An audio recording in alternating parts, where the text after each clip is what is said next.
check it out, Spotify Show.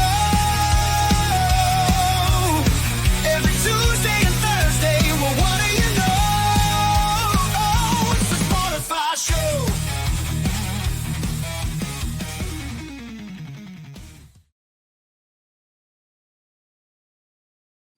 What up? It's your boy, The Real Ghost, back at it again. And we got here Sonya from Redneck Brawl. Give everybody her as a welcome.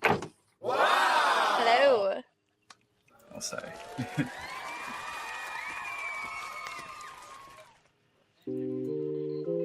Thank you for joining us here today at the SPORTIFY Show. Of course. Thank you so much for having me. You ready to knock out some questions like you do in the Redneck Brawl? Absolutely. Let's get it. All right.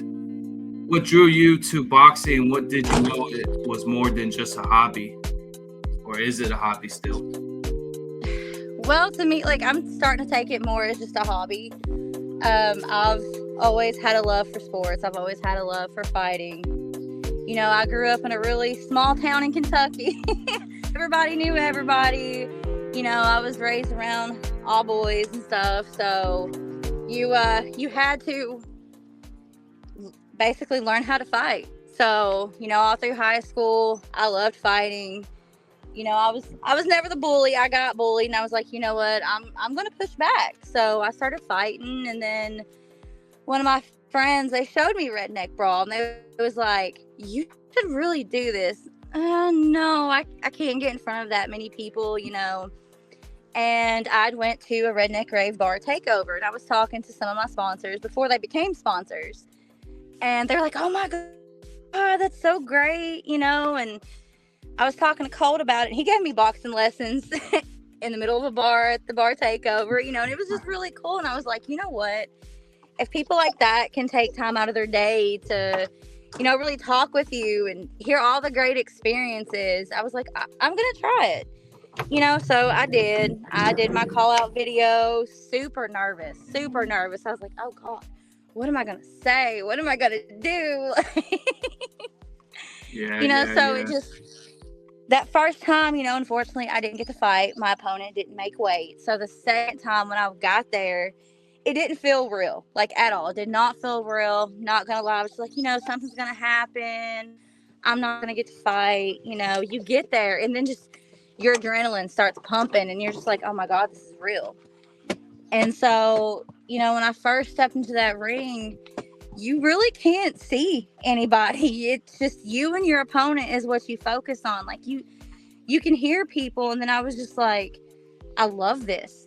I love that adrenaline rush. I love the fact that I can get out here and do what I love. And at first I was like, okay, you know, this is just something to pass time, but you really grow a passion for it. So it went from a hobby to being a passion. Like, I absolutely love it. I love it. I would recommend it to anybody. Dope. Yeah. Unfortunately, I guess Colt Montgomery couldn't make it today, I guess.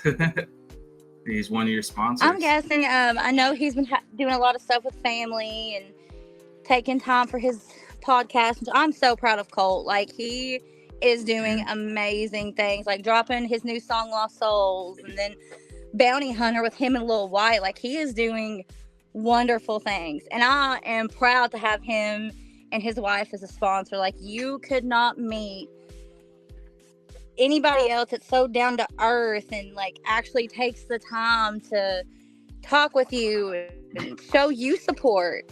And, you know, it makes you feel great to have people like that in your corner. So, you know, I will always support Copper Steel Infantry. Like, I truly cannot thank them enough. Like, they are wonderful people. And he does stay busy, and I get it. Like, he's growing every day. Like, he's doing wonderful things. And now I believe he's still doing a podcast for people that was in the military, because him and his wife, Jessie, was in the military, and they're wonderful people. They are hilarious. Ever since I've heard Colt say Dollar General, I can't say it the same. That's how it comes out, Dollar General. Yeah. I know he's known in the country rap scene now.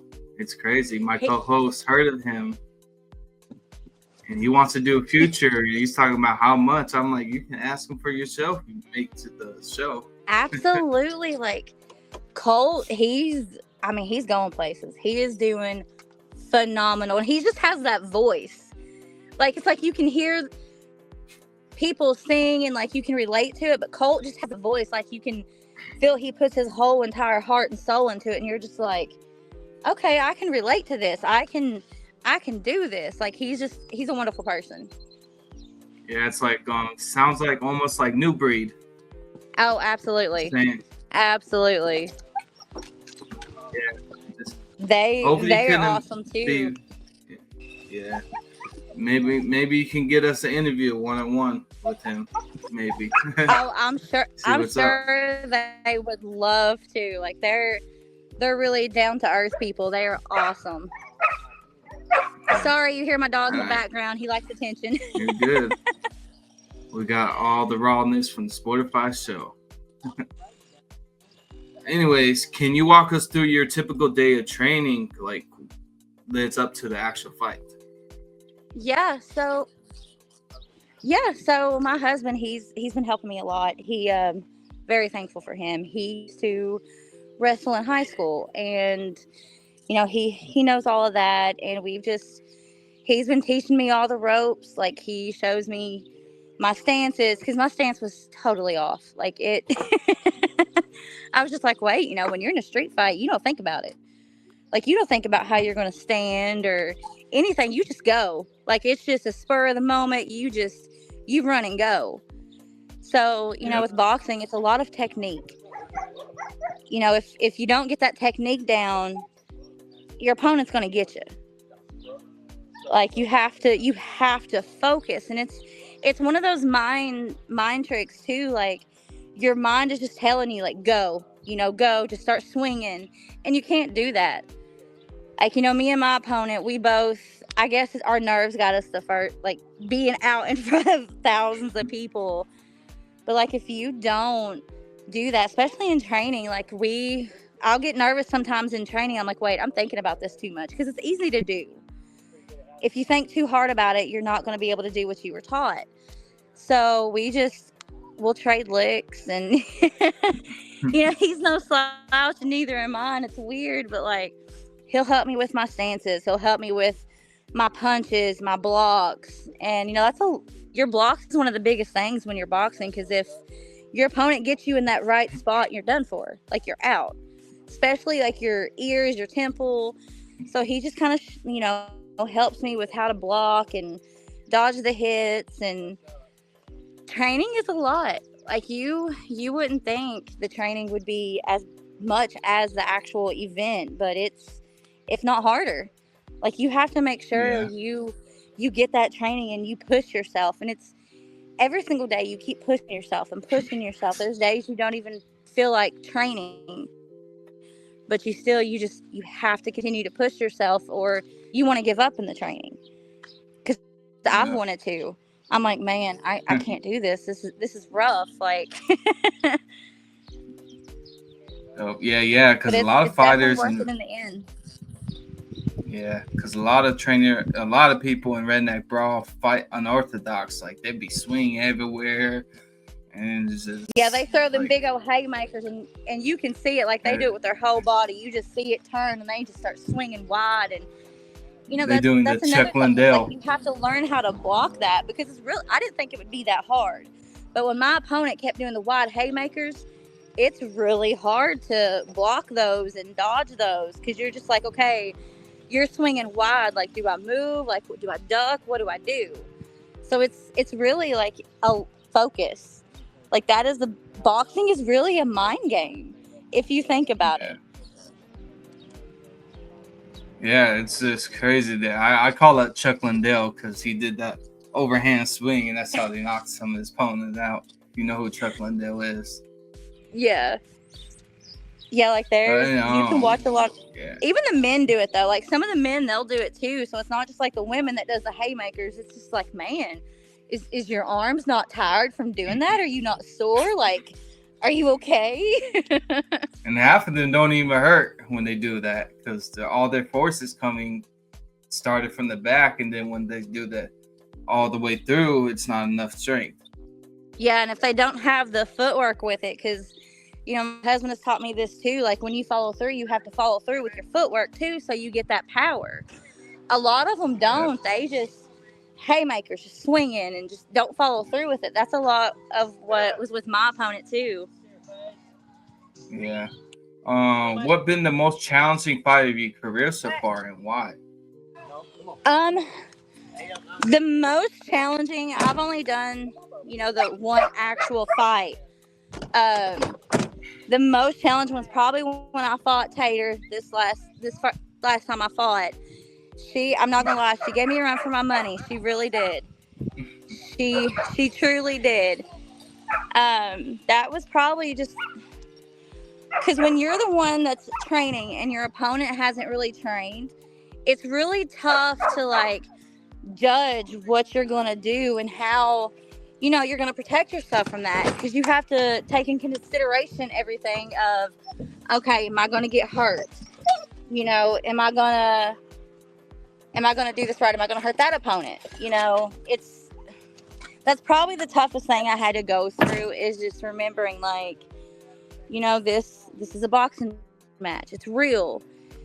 And you never really, like, you try to watch your opponent coming at you, but then it's just like you notice the people, like you'll see out of your peripheral all the people, and you're just like, okay, you know, I'm forgetting everything I was taught, everything I was trained on. And I think that's so far that's been my hardest match. Yeah. Because, like, it's just, So you forget everything your first match. I don't know. Well, I did anyway. Because you have all those people and, like, all the eyes are on you. And then you see the cameras. No matter which direction you go, you got them cameras in front of you. And you know people's watching you. So, you know, that's probably the hardest thing, is the initial first fight of getting out there and not forgetting your training. It's hard. It is really hard. So that was your first fight ever in Redneck? Yeah, yes. The first time I was supposed to fight a girl named Katie Woke. Unfortunately, she didn't make weight, so she got disqualified, or I would have fought in Cincinnati in December. So, I think I've seen her little video.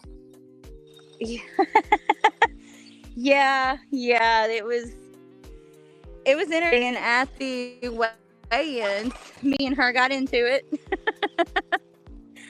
we were ready to go right then and there, but of course they stopped us. So yeah. So this goes hand in hand for my next question. How do you handle fear or nerves before stepping in the ring? Since it was a big one. It was a very big one. There was a lot of people. Oh my gosh. So I'm not gonna lie. Prior that day to the fight, I had got intoxicated. I was just like, all right, I gotta calm down. I gotta get my nerves, you know. And really, Weedosaurus Rex and Smokey 2.0 was one of my sponsors. And I had Jesse Montgomery in the vehicle with me because we rode with him there. And they kind of talked to me about it. And they were like, listen, when you've got this, like, you just got to block it out. And that stuck with me. And Colt also, he said, your nerves are going to be high. You're going to be extremely nervous. And he was like, just look over everybody. And that's what I did. Of course, if I was face to face with him, I couldn't, where I'm so short. But you just kind of look out there and you just think, okay, you know, it's just me and my opponent. This is all it is. It's just me and my opponent. I can do this, you know. And it's just, you learn to train your mind when you're going in front of that many people, not to pay them any attention. It is hard. It is very hard. But it's training your mind is what helps with the nerves. And, you know, I guess it's natural to be that nervous in front of a lot of people. But it was mainly just listening to their words of encouragement and doing breathing exercises and remembering it's okay. If you win or lose, it's okay. It's a learning experience your first round. So I think that's what helped me a lot was, listening to them because I mean Colt goes in front of thousands of people. So, I'm just like, okay, if anybody understands the nerves, it's them. So Yeah. it's training your mind.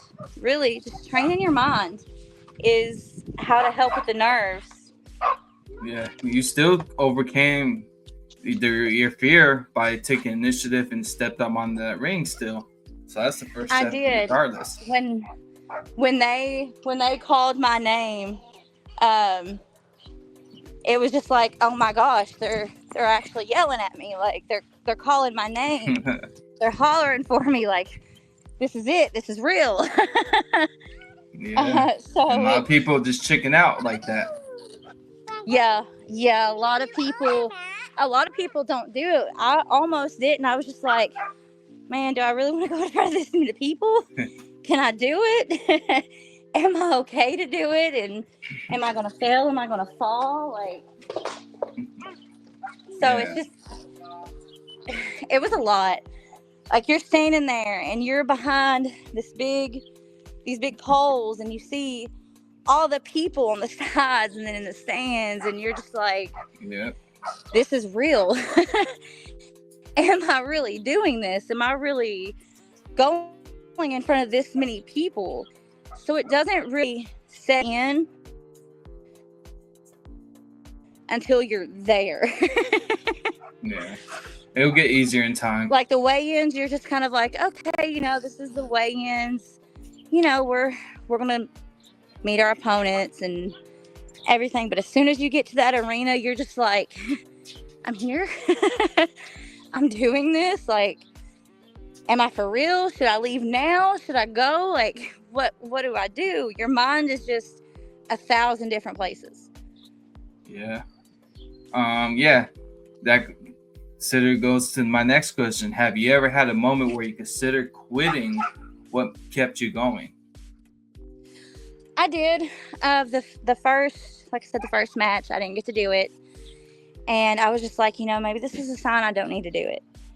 My opponent didn't make weight. Maybe it's a sign. I'm not cut out for this. I don't need to do this. So I sat and I pondered for a little bit, and I was like, did anybody that's really chased their career, something they're passionate about, how many times had they thought about giving up? Like, no one else can help you make that choice but you. So I was like, I'm sure Mike Tyson wanted to give up before. I'm sure Jake Paul's wanted to give up before. I'm sure all those boxers and, artists have wanted to give up before, but you always push and chase your dreams. You follow that dream you want. So that's what helped me. I'm just like, why quit? Why quit? I got this far. I came this far. I took the first step of actually showing up and taking that, little baby steps. So I think that's what kept me from quitting. I wanted to so bad, and then my husband kept encouraging me, and I'm like, okay, I'm not going to quit. Mama didn't raise a quitter, so. No, all these answers to questions are going hand to hand, it sounds like, because the next one is, who are your biggest influencers or role models inside and out of the ring? So I think one of my biggest influencers in the ring, and it's, I've watched a bunch of the fights. I would have to say Smoke Show. Like, I give it out to her. I was gonna fight her because she actually did a call-out video on me whenever I did my first video. Unfortunately, we didn't get to, which I'm glad we did. She is awesome. But like, just the things that people had said to her, and she just kept pushing and pushing, and she just kept growing. And I'm like, all these people are saying stuff bad about her, and she's just taking that as ammunition to grow and just keep pushing forward. Like, in the ring, she's one of my biggest influencers. Like, she literally gives me hope no matter what people say about you. It doesn't matter. Just keep going. You know what you do. You know how you are. You know what you need to fix. And out of the ring, I would have to say Cole Montgomery and J Baby from Parker Boy and J Baby. They, like, Cole and Jesse has helped me with getting out in the area.